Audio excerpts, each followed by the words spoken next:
Could you briefly introduce yourself and your role in the short drama industry? My name is Jimmy. I run Vertical Film Vancouver. We've produced to date approximately 27 verticals, and I have worked with most major vertical platforms. I am the owner of Vertical Film Vancouver, and we produce verticals. And how did you first enter short drama space? Yeah, fun fact, I was the very first production company to produce a vertical in Vancouver. I was shooting a narrative at the time, and we got approached in December 2023. I didn't make much of it at the moment, and I just thought it was a whatever content that nobody's gonna watch. But as I dug deeper into the later months, I realized that the market is real and it's full of opportunities. What did you find out? How did you do the research and what did you find out? Why do you think it has great potential? At first, I was being offered to do these lower budget verticals, and then I got looped into a couple production bids, which I realized there's some money to be made here. The margins aren't super big, but as I dug deeper into the references that was provided to me from the platforms, these people, they're like, oh, watch this one, watch that one. I realized that, oh, this is a movie but in 9 by 16. Then I realized that there was some budget behind it, but it's still quite new in the North American space and it's more established in the Chinese space at that point. So I realized that this space is about to be developed in the North American market. How do you define short drama and what do you think the essence or core of short drama? And that's a great question. I think short drama could mean anything, but a successful short drama is pretty particular. And in our current sector, that usually consists of high retention, high conversion rates from free content to ad, or however monetization may come from. Because I interviewed most of the creators, they were define it as the length or the vertical format. Why do you define micro drama as its retention rate or from the data perspective? I'm speaking based on a successful short drama. As I mentioned, short drama could mean anything, right? Even if you just start grabbing your phone and then start producing a dramatic content and post it on TikTok, that's considered short drama. But is it successful? Not by profitable metrics, it's not. When you see a successful short drama, I often measure it by monetization metrics. What do you think the essence of it? Extremely bingeable content that sparks the audience curiosity within the first 2 seconds and hooks and cliffhangers in every episode in pre-paywall. And these hooks compound into the audience's emotions to ultimately drive them past the paywall. And it doesn't have to be cheesy. The hooks can be good and well thought out instead of just strictly traditional cheesy format that we've seen over the past 3 years. What do you think that's the cheesy format and what do you think it's a better like hook? I think initially cheesy meant perhaps cheap looking, lower quality, predictable storylines, but it's sort of a rage baity style content. So it wasn't meant for quality, but for quantity. That's how I would categorize as it being cheesy. And now we've seen a shift in the market that at least my company, we'd like to focus more on the quality aspect to stand out from these thousands of cheesy content that seem to be lower in quality that's currently being put out. You mean the production quality is low? What else do you Yeah, see it? cheesy, not only the production quality, but the story that also ties into the production quality as well, right? Story, cinematography, the creatives, casting, all of it ties under the production quality bracket. That's what would constitute a cheesy product as a whole is storyline to not so good storyline, but catered for a rage bait purpose. I mentioned about rage bait. How do you see this rage bait? I think rage bait content always works because it'll drive engagement, but it'll only work for so long because after a while, when everybody is doing it, when thousands of rage bait content is being pumped out, the audience psychology would shift into something newer that hooks them more. In terms of rage bait, that can come in a lot of different forms, right? If from someone that's obviously in the right but gets wrongfully accused of something to eventually finding out that that person was indeed right all along. These type of story arcs are not new. They've actually existed for a very long time too, right? From episodics from even Netflix series from long form features. They've existed for a really long time, but now getting condensed into this vertical pacing. What's your produce, the first one? So when you think about the first one you ever microdrama you ever produced, Mhm. what will you do differently today, and what is the biggest lesson you learned from this project? Oh man, I would do everything differently, and I would not encourage anyone to watch the very first short drama I produced, that's for sure. Not even gonna share the name or who I did it with because it was questionable. I didn't take it seriously. I thought it was just another weird small internet niche that nobody's gonna watch, as mentioned previously. So I've learned a lot, especially after 27 shows. We now know what works. We now know the approach to quality control, to management, and the infrastructure that we've built are completely on a different level now.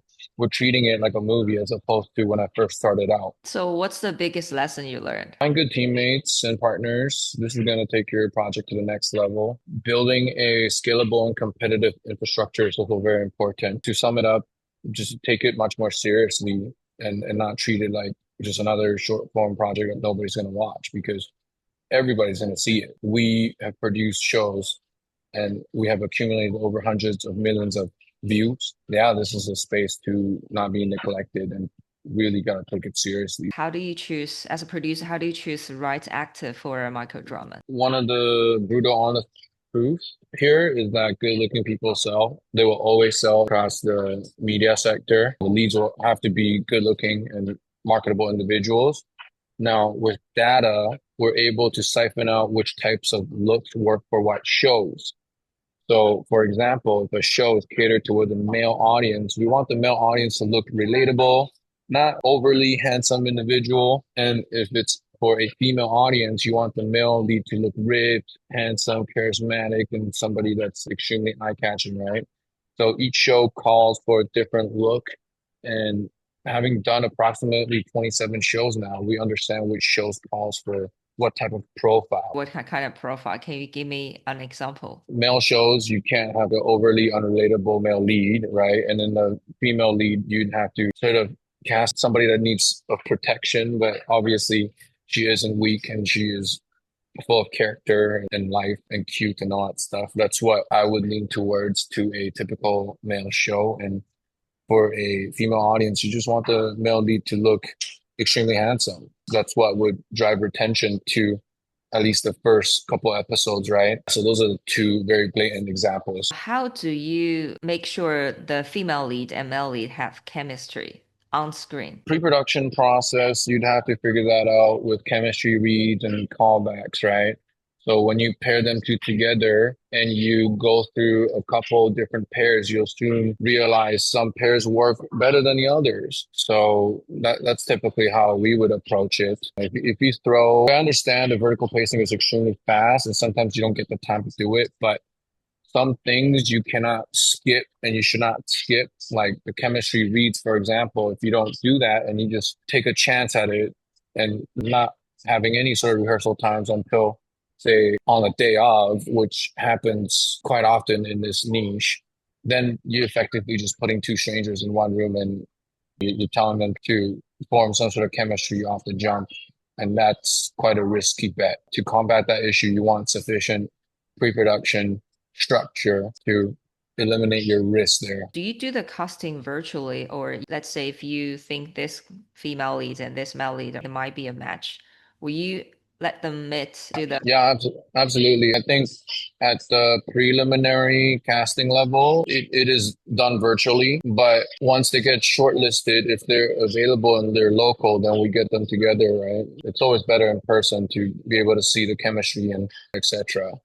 So before we go to shoot, say if both leads are from different parts of the world, then we would need to slot in rehearsal times and to tweak performances and to buy time for them to bond and to really work out that chemistry. And you mentioned about the male-oriented microdrama. How many have you produced? Hard to say, but probably 8 to 10. I've produced quite a bit. Oh, I didn't know there's so many male-oriented Yeah, microdramas. yeah, it's quite a bit. They're coming up. This sector is getting flooded by a lot of different people with different types of investments and different types of ideas. So I can't diverge too much into who we've did it with, but some of these bigger platforms, they are not neglecting the male audiences. What kind of stories are they? There's a wide range of stories. They're all different stories. They generally provide the male a chance of redemption, but they start off as vulnerable. Can you give me an example of what kind of story that work for North America? Typically, it would be a male story in a vulnerable state that eventually gets their redemption arc and becomes the shining light of some sort. And you take that structure, you could apply it into different shells, right? So the story and the arc is quite similar, but yeah, it's a shell that gets changed. Do you think it really resonates with the male audience? Do you see the data? Yeah. I mean, I see some data, but I can't share too much on that. Does it resonate? I mean, it's working, so it has to resonate to some degree. I think that the male audience gets attracted to redemption, a glow up of a male character, right? Because as a male myself, I mean, I like to look cool. You know, I like to have a glow up and that have been fired my way before, right? Yeah, I think those couple factors play into retention. What kind of story do you think still lack, I mean, in North American market for male audience? It's very hard to say because it's such a big market, you know, different stories, different niche, all have a different type of audience. So I think it's about siphon out which niche has the biggest audience so that your product could be the most profitable. Then you would have to go back to data for that, right? What type of story? It's hard to say. I have to go back to data. And everybody have different data, right? They have different theories on what could be working best in this particular demographic. Yeah. Some of the informations are proprietary as of now. Because I know from my understanding, like States is a nation of sports. I'm just guessing what they lack of is those sports, male-oriented stories, but still that's the shell is gonna change. But I know that's very hard and it's very expensive to shoot. Are you referring to like sports Yes, for genres? male audience to open the door of Yeah, the back to my point of different niches have a different audience, right? You have the sports audience, but you also have the gaming audience, for example. You also have like the cartoon audiences, you know, luxury lifestyle audience. You have that as well. Is it expensive to shoot? There are ways to combat that.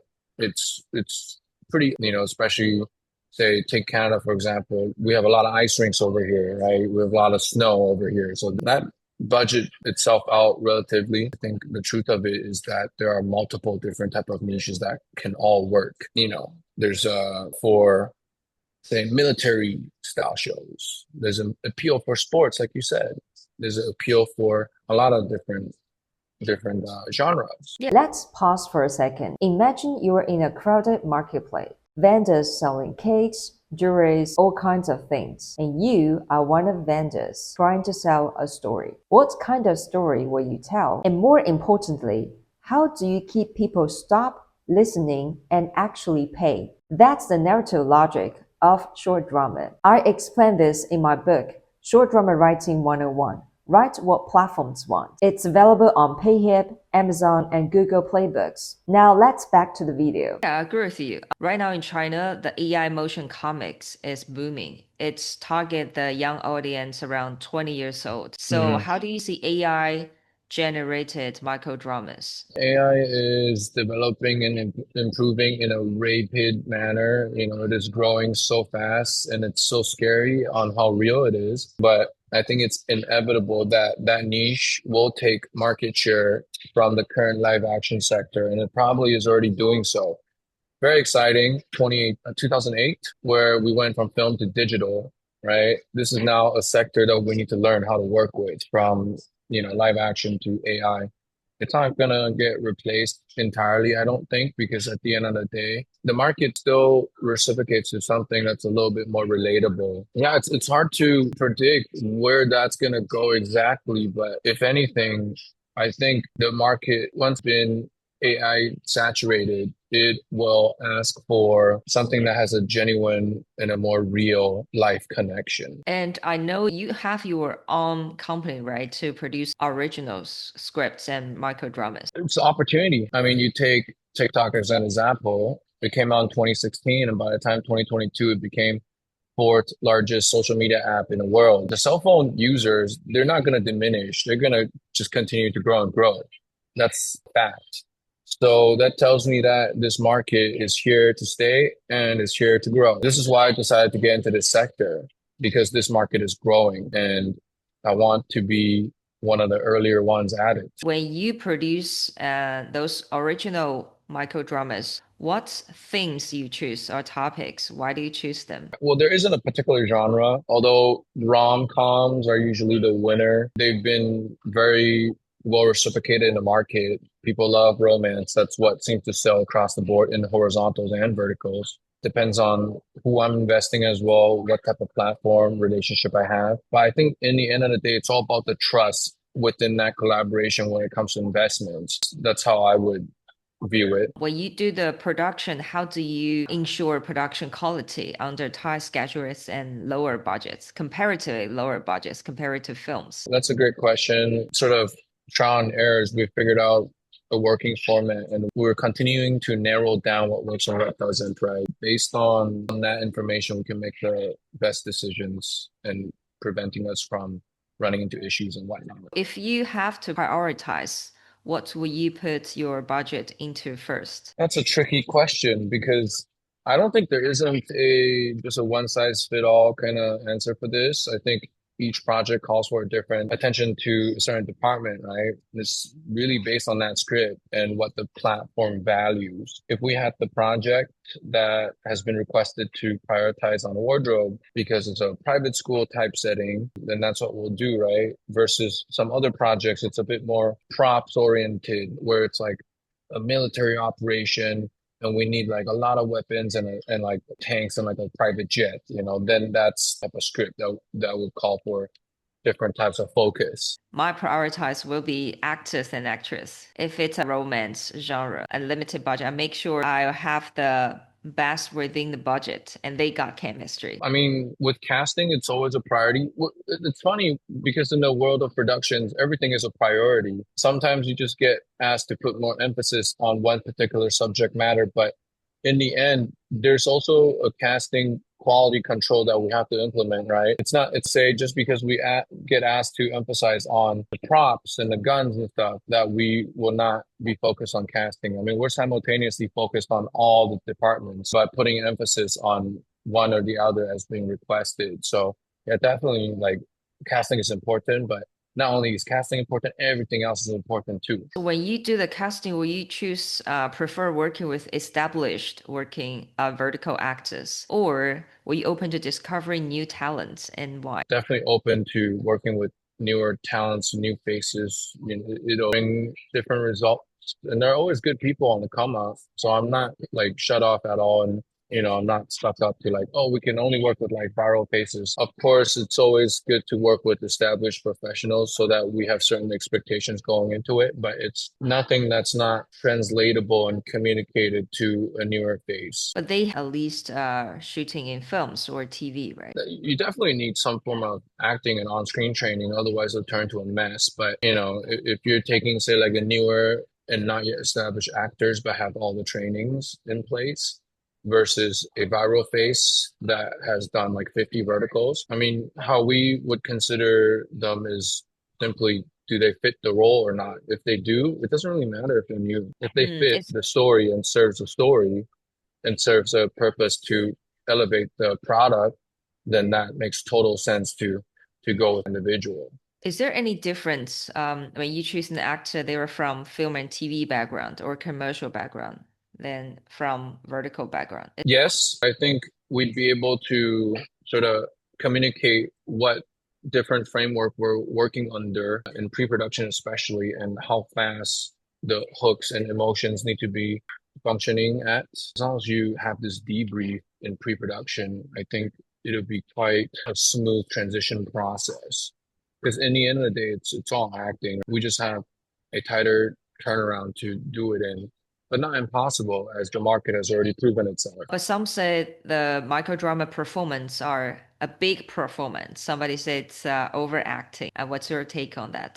I mean, it's exaggerated, sure, but I think different niches calls for a different approach. It depends. I mean, if you're a horror feature, for example, your emotions are also quite high. You're screaming and running around away from ghosts in the darkness, right? So in the end, as an actor, if you have that range, there are some different rules, but it's not entirely different. You know, it's not like we're getting an electrician to make coffee. Do you have your own scriptwriter team? I mean, the scripts, the original shows you develop, are you hire writers to write them? We have a team. We've been developing some scripts. I was specific asking about the writing techniques for how do you choose the topics and how do you design the whole structure of the story? How do you design, choose the theme? We look for the partnership requirements. We look for what the platform values. We look what works in that current niche, and then we sort of narrow it down through like a process of elimination to find the right be producing. Yeah, for example, I'm the producer from platform, right? So am I going to tell you those niche are what we want currently? I mean, that can happen.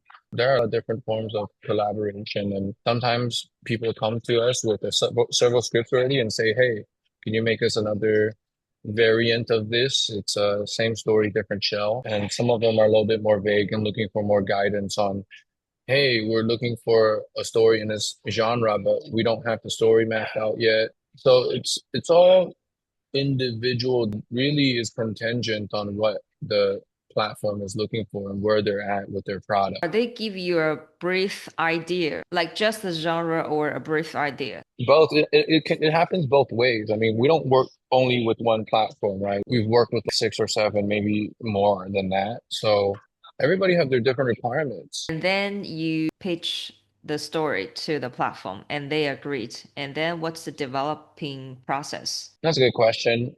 It's also contingent on how fast they need it. If they want to get it done within like 7 days, we'll have to make something happen within 7 days, right? But if it's more of like a reasonable timeline, say like a 1 to 2 month development process, then that's when, we would come up with like a 50 episode outline. And then from there we get QC'd, we get notes and whatnots, and we'll revise it to a second outline, and then we move into the script writing stage. And then we'll revise it again based on their notes, and then we'll finalize on the final shootable script. Let's say they have a green light on the script. And then what's the procedure? You will do the casting and you show the actors the profile to the platforms, right? Then we go like, give us money and money now. And then we'll be signed, and now we kick off officially on the pre-production, production, and process. And that usually in total takes about 2 to 3 months, give or take. For example, when I was working in a Chinese platform as a producer, so what I do is I need to make sure the casting. So they will send me different profiles, different actors. So I would think, okay, these two might got chemistry. I might agree on these two or three actors. And then I need to make sure the casting is okay and they need to send me the major locations. Or if they want to change the script, I need to make sure that the script can be changed. I can say no to their changes. So I just want to understand the procedure when you're working with those platforms. I think, as mentioned earlier, different platforms call for different requirements. So there's that, not just one set model. But yeah, with that being said, we are open to making it work, of course, with the platforms, because in the end, they are distributing it. So there's a certain level of quality control that is to be anticipated. The pre-production, production process is all quite similar, I think, across the board. It's just which team does it better and quicker and smoother. And otherwise, it's pretty standard across the board of what everybody's doing. We make sure the client expectations are met, but the expectations also have to be realistic and beneficial for the product as a whole. And that's what we aim to provide. If, let's say, a film studio or a long form TV company wants to enter the short drama space, and what advice will you give them? Minimize your risks from data and work with trustworthy people with legitimate track records to eliminate headaches. Let's say they want to shoot microdramas to just firstly work with someone who has experience, right? I would advise to do so, yeah, because yeah, why not? It's like from somebody that has made coffee versus somebody that hasn't. I would rather drink coffee from the coffee expert. Yeah, but what about, because I've been approached to some studios. They got people. We all got experience in shooting films and TV, right? Just want to shoot micro dramas. And what's your Sure. suggestion to them? My suggestion is it would be similar to what I just mentioned, but I think, definitely research from credible sources to narrow down what works in this sector and weed out what doesn't work in this sector. I think ultimately, data, there's so much of it and it's so accessible these days that it doesn't make sense to not go off the data. As long as you narrow down the data and find true data, then that's pretty much it, right? You work off what you know that is legitimate and factual to ensure the product success. What doesn't work? You mentioned what's working, what doesn't. Could you elaborate on that question? Because that's a pretty vague question. For example, I've worked with some people, they come from film backgrounds. What the common mistakes I found out is that first, they don't watch microdramas. They just watch a few episodes or maybe even 1 to 3 short dramas, a few episodes, they think they get it. So my suggestion would be watch microdramas. Or the second one is, yeah, just talk to more professionals and get to know about microdrama. I think my first suggestion would be watch a lot. Yeah, that's valid. And I was referring from a bigger picture sort of scope. But if we're talking about, say, transitioning a feature level crew to a vertical level crew, then yes, I mean, watching and doing that market research is imperative to get what we're working on and what translates across the screen. And for example, what wouldn't work is if everybody's just wearing all black and you're in a dark setting, right? Then that's a different kind of film, but the image is not as poppy and as standout-ish when your audience is doom scrolling. Whereas if you have the protagonist dressed in a more poppy color, say it stands out like gold, and while like the background characters are in more subtle colors, things like this, these little details can all add into the audience retention. There's so much to cover from what needs to be studied and at what level, what specifically needs to be looked at from, say, C-suite executive level to, say, crew level. Yeah, there's too much to be when it comes to focus because it's all different types of focus. I once made a mistakes because that was the first microdrama I produced. So the director asked for a crane shot like this going down. We're shooting in a banquet. So actually that scene wastes a lot of time and money. But actually in the post-production, we only keep about 1 second for the frame of that. 1 to 2 seconds, that's it. Of course, when they switch from film and TV to micro dramas, we all made mistakes and learn from it. Yeah, yeah, gotta love it. Gotta love those moments where I rented a private jet only for us to see it for 1 second, or going through weeks of negotiations to get two super helicopters in the background, only for it to not even make the scene for like more than 2 seconds, right? So it does happen, but then again, it's also about the experience, right? As a producer and as a director, the director has to be clear on what's gonna make it into the cut. Otherwise, that's where it burns the production budget, right? But also, it's several jobs, such as like it's also a producer's job as well to really look at the director and be like, hey, look, I'm not questioning you and your decisions or anything, but is this really worth it? Because I don't really read it that way on the script. And it's just an active discussion to figure out the game plan to optimize. You mentioned about the helicopter. It just rent 2 helicopters, but only just show 1 to 2 seconds in the whole show. Yeah, it happened. And you know what? That show is one of our best shows. It's one of our best performing shows right now. It's still on the charts and it's been there for like 90 days. That indeed happened there. We saw a little snippet of it. The helicopter looks super cool though.